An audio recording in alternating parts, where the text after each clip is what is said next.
How, Sway? How? Like, how? 6?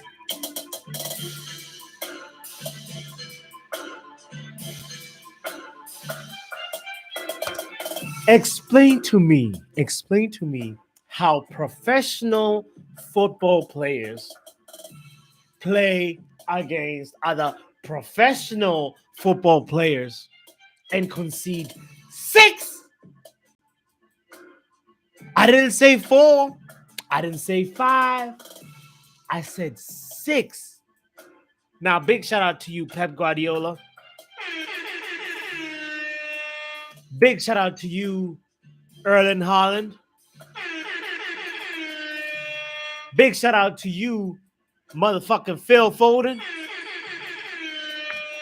Just big shout out to Manchester City because they annihilated my boys. Oof, I cried. I cried. I cried. I cried. I cried. I cried. But you know what? We pick up and cry again because this thing keeps on happening again. It's kind of clear now that Casemiro was definitely not a Ten Hag signing because that nigga keeps on getting benched. Anthony had his boarding pass in his back pocket and still got to start. Anthony was not existent in the first half today. He was still in Ajax. And he still played so many minutes. And Casemiro had to come on and play for like what, 28 minutes or something like that. That's another story for another day. Actually, that's a story for every day because it's the same thing that keeps on happening again. That means like Casemiro was not a Ten Hag signing. Somebody tried to convince me, said, nah, he was second choice right after De Jong. Nah, I'm kind of surprised. I almost feel like now Casemiro, Ten Hag was told, guess who's coming tomorrow? And he was like, who? Then John Murto was like, guess who's coming tomorrow? Forget Rabiot's mom who hung up on us. Guess who's coming to Carrington tomorrow? And then Eric was like, who, John? The anticipation is killing me, John. And John Murto was like, Casemiro! And Ten Hag was like, you know, it's like that surprise that you're surprised by it, but like also you won't hate, but then also you're like, "Mm, I didn't really want it, but like, okay. No coach is ever gonna say no to Casemiro coming in to boost your starting lineup. Come on now. Okay, but all right, cool. Let's talk about the fact that Eric Ten Hag, Casemiro not being your siding aside, I'm trying to give him the benefit of the doubt because I've been trying to think about him real quick. But right now, I'm just thinking, all right, if I was trying to work the math real quick. Wait, look. Okay, if we conceded four goals versus Brighton or Brentford, let's go Brentford. I don't remember now. And Ten Hag ran how many miles?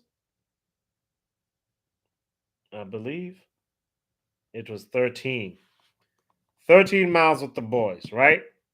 All right. Now, today we conceded 6 goals. Now, Ten Hag has to run how many miles with the boys to get more than, because he got what? He got 1 month. He got 1 month of excellent football after 13 miles. All right.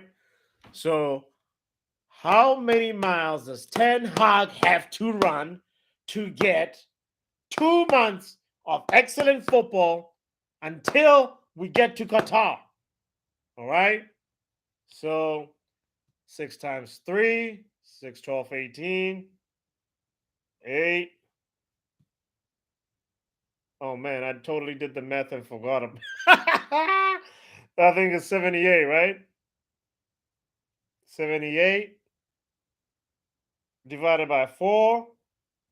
Now, Someone solve for X and tell us the answer, because I am sick and tired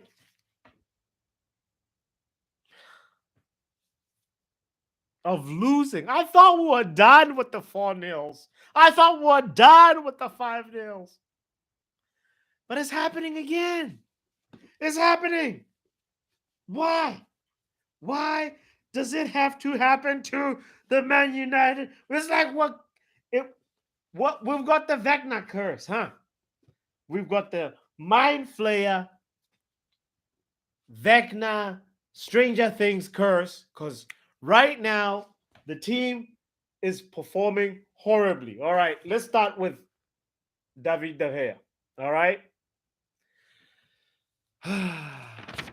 David De Gea, my friend.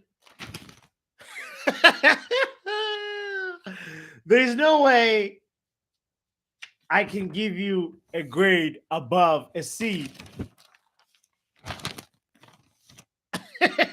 After conceding six.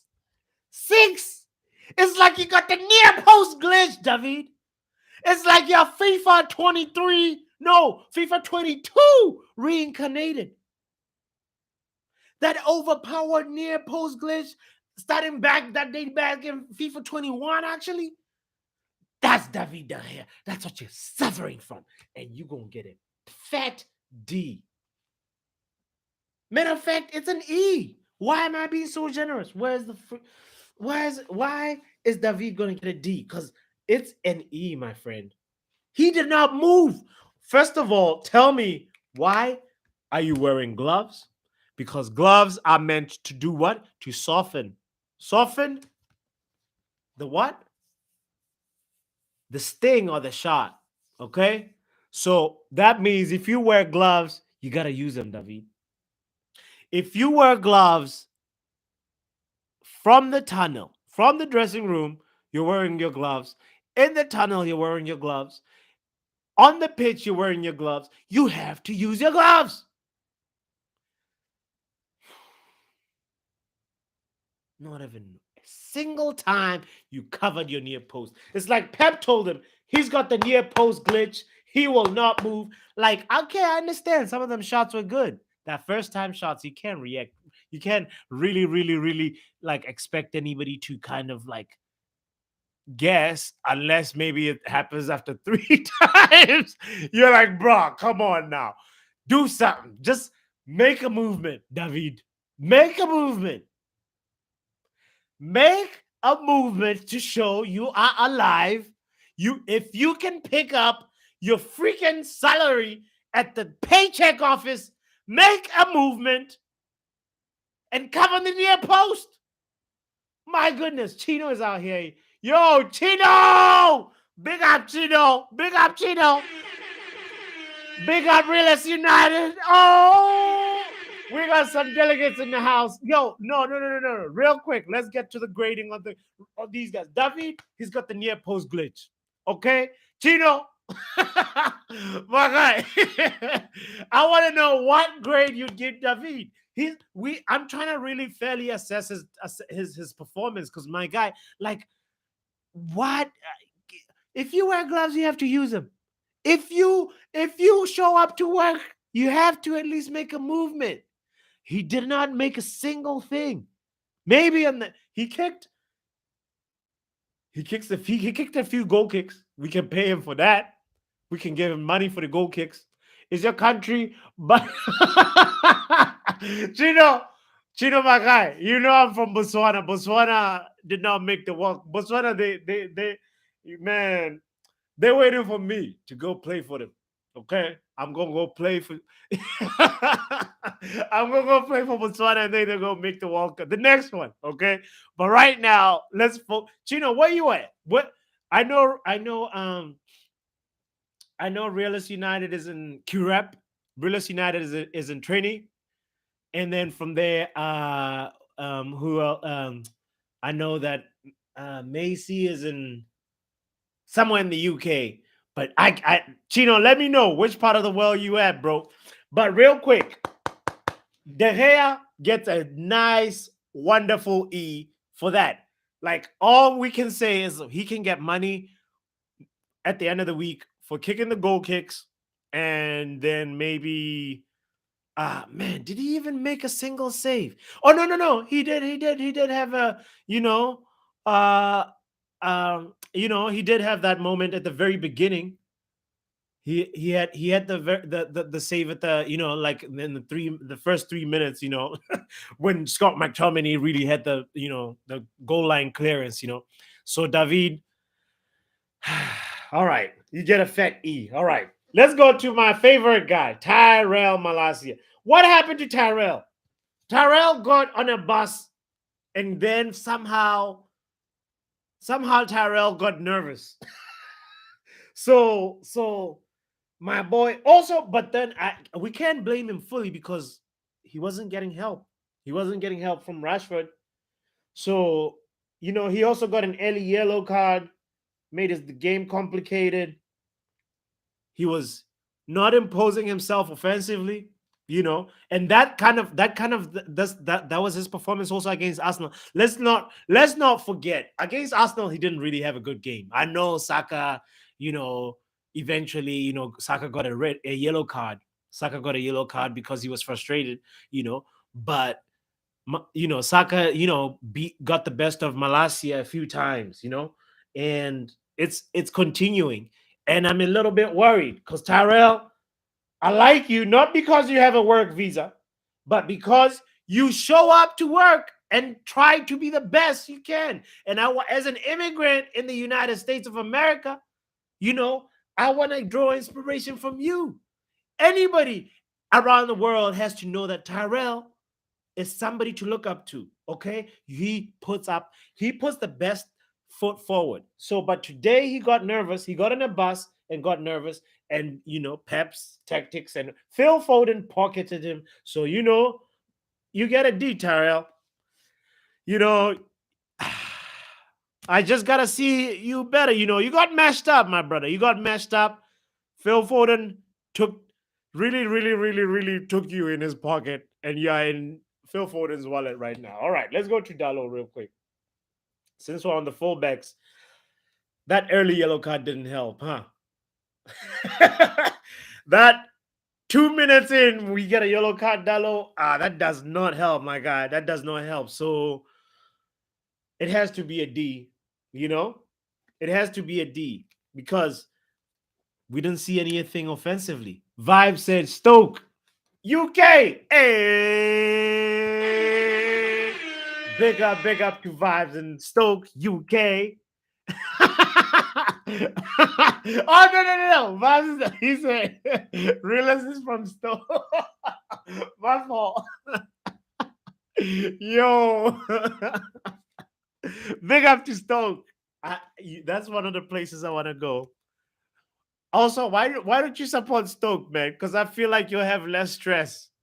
if you support Stoke, you'll have less stress. But anyway, Dallo needs to impose himself offensively, and that early yellow card did not help. It was actually, guys, the first kind of like 20 seconds just set the tone.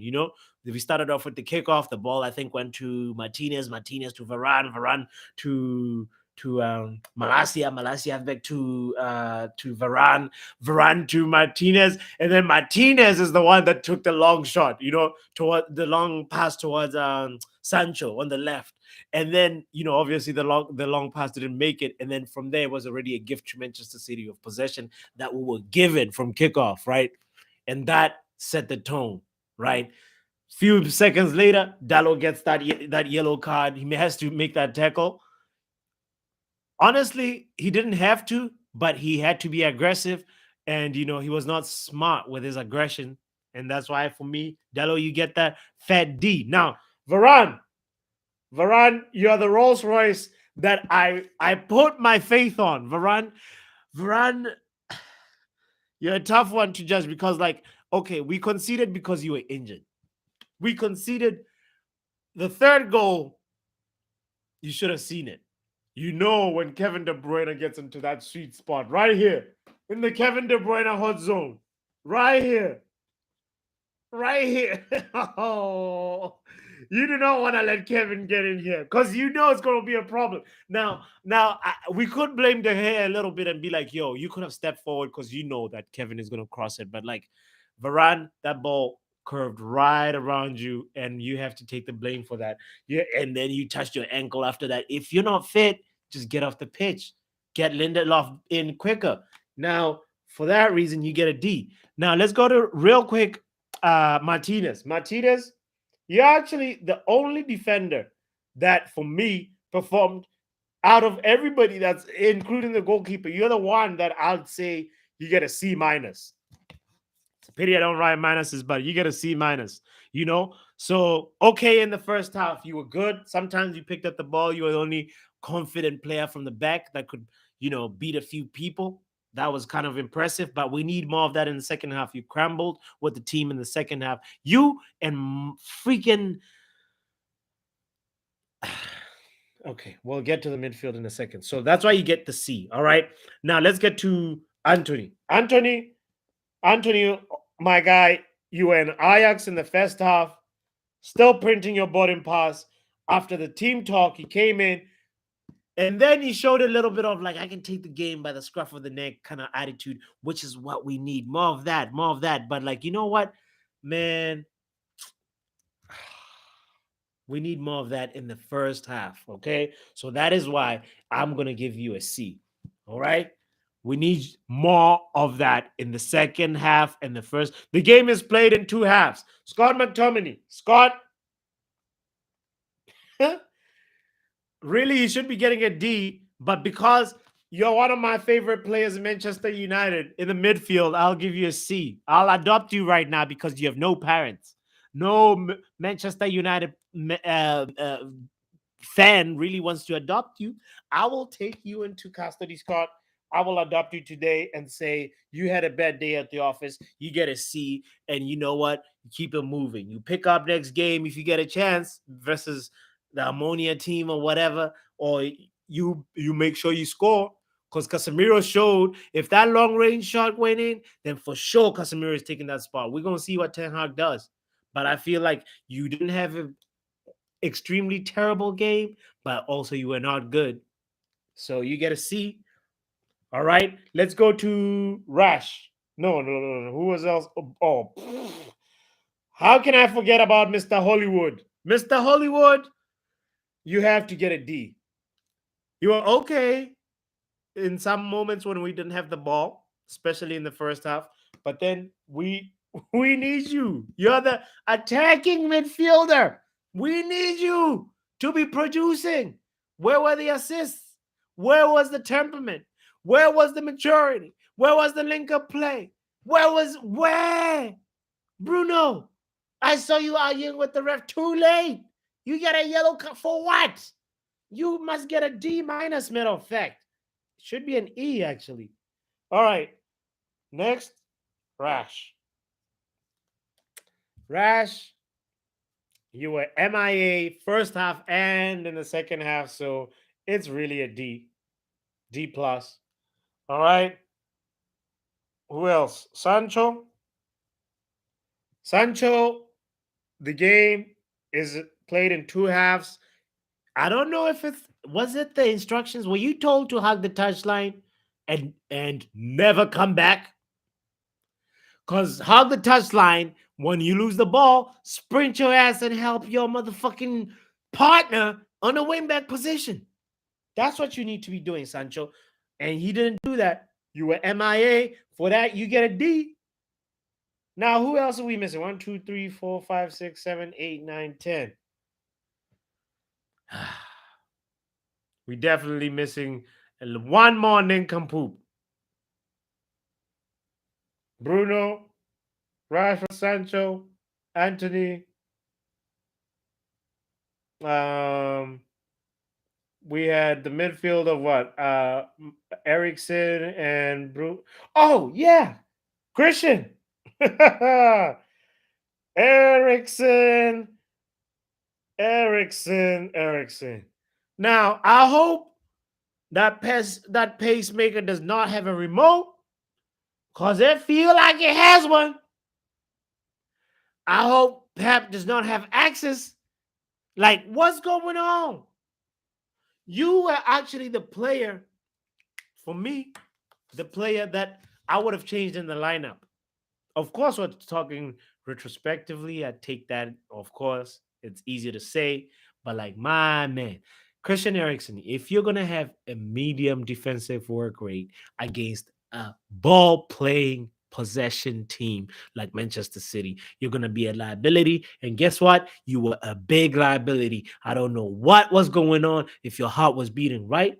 I hope it is. I hope everything is good. I'm not trying to make a joke of that. No, no, no, no, not at all. Not by any means. But today you did not show up to work.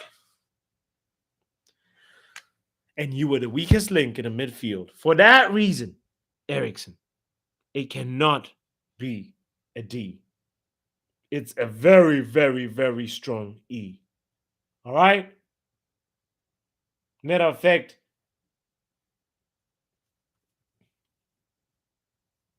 That's the review. That's the grades. Now, let's go to our man Eric Ten Hag real quick. Okay. Today we have to admit meritocracy failed us.